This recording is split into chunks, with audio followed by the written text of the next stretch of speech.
நேற்றைய தினம் பார்த்தீங்கன்னா வைஷ்ணவி அவர்கள் தளபதி விஜய் அவர்களை பார்த்து ஒரு கொஸ்டின் ரைஸ் பண்ணியிருக்காங்க. தளபதி விஜய் அவர்கள் அரசியலில் தாக்கு பிடிப்பாரா? அவர் களத்துக்கு மக்களுக்காக நல்ல பணிகளை செய்வாரா அப்படின்னு ஒரு கொஸ்டின் ரைஸ் பண்ணியிருக்காங்க. ஆக்சுவலி நேற்றைய தினம் பார்த்தீங்கன்னா டிஎம்கே வைஷ்ணவி அவர்கள் தன்னுடைய எக்ஸலத்தில் ஒரு பதிவை வெளியிட்டிருந்தாங்க. அந்த பதிவில் என்ன கொஸ்டின் கேட்டிருக்காங்கன்னா,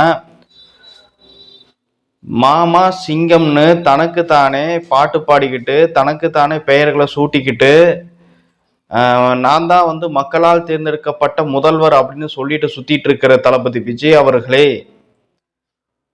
உங்களால அரசியல் களத்துல எத்தனை நாட்கள் தாக்கு பிடிக்க முடியும் அப்படிங்கிற ஒரு கொஸ்டின் ரைஸ் பண்ணியிருக்காங்க. அது மட்டும் இல்லாம உங்களால மக்களுடன் களத்தை மக்களுக்காக பணியாற்ற முடியுமா, உங்களால முடியுமா அப்படின்னு சொல்லிட்டு ஒரு கொஸ்டின் ரைஸ் பண்ணியிருக்காங்க.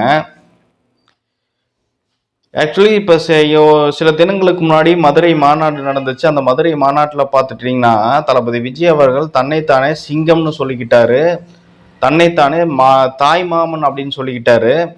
ஸோ இந்த இரண்டு வேர்டுகளையும் டேக் பண்ணி தான் இந்த டிஎம்கே வைஷ்ணவி அவர்கள் தளபதி விஜய் அவர்களை தன்னைத்தானே மாமா சிங்கம்னு சொல்லிக்கிட்டு மக்களால் தேர்ந்தெடுக்கப்பட்ட முதல்வர் வேட்பாளர்னு சொல்லிக்கிட்டு பாட்டு பாடிக்கிட்டு தனக்குன்னு ஒரு பேரை சுத்திக்கிட்டு இருக்கிற தளபதி விஜய் அவர்களே, நீங்க இந்த மக்கள் பணி செய்வதற்காக அரசியல்ல எத்தனை நாள் உங்களால தாக்கு பிடிக்க முடியும்? தன்னைத்தானே சிங்கம்னு சொல்லிக்கிறீங்களே, உங்களால இந்த அரசியல் களத்துல எத்தனை நாள் உங்களால தாக்கு பிடிச்சு இருக்க முடியும் அப்படின்னு அசிங்கப்படுத்தும் விதமா கேவலப்படுத்தும் விதமான ஒரு கேள்வியை டிஎம்கே வைஷ்ணவி அவர்கள் தளபதி விஜய் அவர்களை பார்த்து கேட்டிருக்காங்க.